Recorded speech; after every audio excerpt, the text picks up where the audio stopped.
मध्य प्रदेश सरकार लगातार नवीन प्रयोग कर रही है, नए नए प्रयोग कर कर योजनाएं तैयार कर रही है। हाल ही में मध्य प्रदेश सरकार ने नवकरणीय ऊर्जा रिन्यूएबल एनर्जी के क्षेत्र में भी विशेष प्रयोग किए हैं। मध्य प्रदेश सरकार की इन योजनाओं से वैकल्पिक ऊर्जा के जो स्रोत हैं उनसे 15 गुना उत्पादन ऊर्जा का हुआ है। मध्य प्रदेश सरकार अब 300 करोड़ से ज़्यादा की लागत से खरगोन के जलूद में भी नवकरणीय ऊर्जा के संयंत्र लगा रहा है।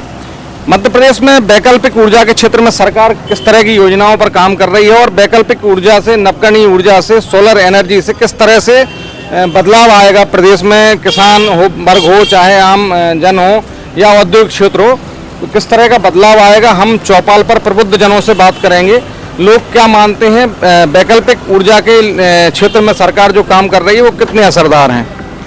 अभी तक देश की आज़ादी के पहले से अभी तक कोयले से और विद्युत जो है पानी से बनाई लाइट ली जाती थी, लेकिन जब देखने में आया कि आज नहीं कल हो सकता है कि कोयले की खदानें हमारी खत्म हो जाए, कोयला खत्म हो जाए, पानी की कमी आ जाए, तो इसको देखते हुए भारत सरकार और मध्य प्रदेश सरकार जो है सौर ऊर्जा मतलब सूर्य से लाइट बनाने के पर काम कर रही है, जिससे जैसे कई बार देखने में आता है कि ग्रामीण क्षेत्र में हम किसानों के लिए लाइट देने में असमर्थ हो जाते हैं, लेकिन सौर ऊर्जा के माध्यम से किसान जो है 24 घंटे उसका लाइट का उपयोग करके अपने खेतों में पानी का इस्तेमाल कर सकते हैं। मध्य प्रदेश सरकार लगातार सोलर एनर्जी, सौर ऊर्जा के माध्यम से बिजली उत्पादन को बढ़ावा दे रही है। इसके लिए कई योजनाएं सरकार की हैं।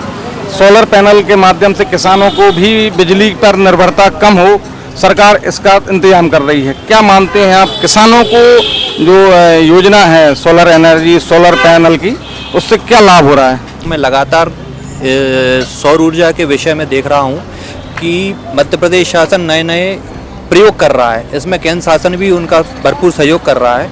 किसानों के मामले में जो बिजली की आपूर्ति का मामला है सौर ऊर्जा से, उसमें सब्सिडी भी मध्य प्रदेश शासन और केंद्र शासन दे रहे हैं, और इस सब्सिडी के कारण जो हमारे किसान भाई हैं जो आर्थिक रूप से कमज़ोर हैं वो भी अब सोलर ऊर्जा का प्रयोग भरपूर मात्रा में कर रहे हैं। लगातार निरंतर इस पर काम चल रहा है और नए नए कंपनियां भी इस सोलर ऊर्जा प्लांट में काम कर रही हैं और लगातार इस काम को गति मिले इसके लिए भी जन जागरण हो रहा है। और जो एक सस्ती बिजली और 24 घंटे बिजली का सपना भारत सरकार देख रही है, उसकी पूर्ति हम सौर ऊर्जा के माध्यम से कर सकते हैं। मध्य प्रदेश के नीमच और आगर में 880 मेगावाट के सोलर प्लांट संयंत्र पर सरकार काम कर रही है। मुरैना में सोलर पावर स्टोरेज प्लांट स्थापित किया जा रहा है और इसी तरह से सरकार लगातार सब्सिडी के माध्यम से और अन्य योजनाओं के माध्यम से किसानों तक, व्यापारियों तक, औद्योगिक क्षेत्र में और आम जन तक सोलर एनर्जी के जो पावर, सोलर पावर है, उसके माध्यम से वैकल्पिक ऊर्जा के प्रबंध कर रही है। क्या मानते हैं आप, वैकल्पिक ऊर्जा की तरफ सरकार जो बढ़ रही है मध्य प्रदेश में, जिस तरह से सोलर एनर्जी का उपयोग हो रहा है, उससे किस तरह से प्रदेश में आत्मनिर्भरता आएगी और मध्य प्रदेश के लोगों को, यहाँ के उद्योगपतियों को और व्यापारियों को किस तरह से फायदा होगा? सोलर ऊर्जा का प्लान जो है सरकार का, सोलर ऊर्जा जितनी तरीके से लगाई जाएगी, सौर ऊर्जा का खपत होगी, सोलर ऊर्जा के माध्यम से बिजली भी कम जलेगी और सोलर ऊर्जा का सरकार को न देकर अपने हितग्राहियों को फायदा हो। सोलर ऊर्जा का प्लान दिएगा, लोगों को बिजली बिल में भी राहत मिलेगी। 1590 हेक्टेयर में बना रीवा का जो सोलर पावर प्लांट है वो देश का सबसे बड़ा पावर प्लांट है, जिसके माध्यम से न केवल अब मध्य प्रदेश में बल्कि पूरे देश और दुनिया में भी इसका नाम हुआ है। दिल्ली मेट्रो रीवा में उत्पन्न होने वाली सोलर एनर्जी से संचालित हो रही है। क्या मानते हैं, सोलर एनर्जी के क्षेत्र में आत्मनिर्भरता का लाभ लोगों को मिल रहा है? हाँ, बिल्कुल मिल रहा है। सोलर पंप से तो किसानों के भी फायदा है, जो जहाँ बिजली की व्यवस्था नहीं थी, ट्रांसफार्मरों की नहीं थी, ट्रांसफार्मरों की, वहाँ सोलर सिस्टम लगा के किसान जो है ना अपनी सिंचाई भी कर रहे हैं और शहरों में भी सोलर की ओर लोगों का बहुत रुझान है, जिससे बिजली की सुचारू रूप से व्यवस्था हो रही है। मध्य प्रदेश सोलर एनर्जी के क्षेत्र में तो काम कर ही रहा है, पर्यावरण के संरक्षण पर भी सरकार का ध्यान है। एक माँ की बगिया, एक वृक्ष माँ के नाम, ये जो अभियान चल रहे हैं, इससे किस तरह से बदलाव आ रहा है, लोगों में किस तरह से जागरूकता आ रही है और किस तरह के लाभ लोगों को, समाज को मिलेगा? देखिए, पहले की सरकारों के कारण जिस दौर चलते थे उसमें व्यापार प्राथमिकता पे होता था, लेकिन जब से मोदी जी की सरकार आई है तब से उन्होंने जो है पर्यावरण पर विशेष ध्यान दिया है।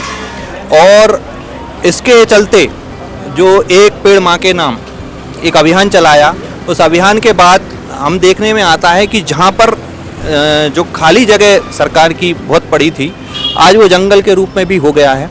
और ये स्वास्थ्य के कारण सही रहे, इसको देखते हुए भी सरकार ने जो है इस ओर ध्यान दिया है।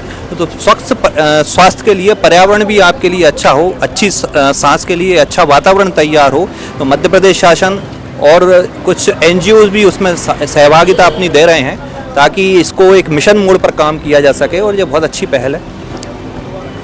सरकार बिजली पर निर्भरता कम करने के लिए अब सरकारी संस्थाओं के छतों पर भी सोलर पैनल लगा रही है। नीमच में इसके लिए बड़ा प्रयोग सरकार करने जा रही है। नीमच में 10 मेगावाट का प्लांट सरकार लगा रही है, जिससे कि सोलर एनर्जी से वहाँ का जो शासकीय संस्थान हैं, शासकीय कार्यालय हैं, उनमें बिजली का जो खपत है उसकी पूर्ति हो पाएगी।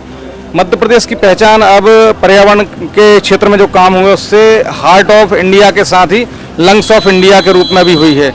लगातार मध्य प्रदेश वैकल्पिक ऊर्जा पर के क्षेत्र में जो प्रयोग कर रहा है, उसका असर वैकल्पिक ऊर्जा के कारण जो बिजली की निर्भरता है उस पर पड़ रहा है। अब किसान, व्यापारी और आमजन बिजली पर निर्भरता घटाते जा रहे हैं और सोलर एनर्जी उनके लाभ दे रही है। निश्चित ही मध्य प्रदेश में नवकरणीय ऊर्जा के क्षेत्र में जो प्रयोग हो रहे हैं उसका असर प्रदेश को समृद्धि की ओर ले जाएगा।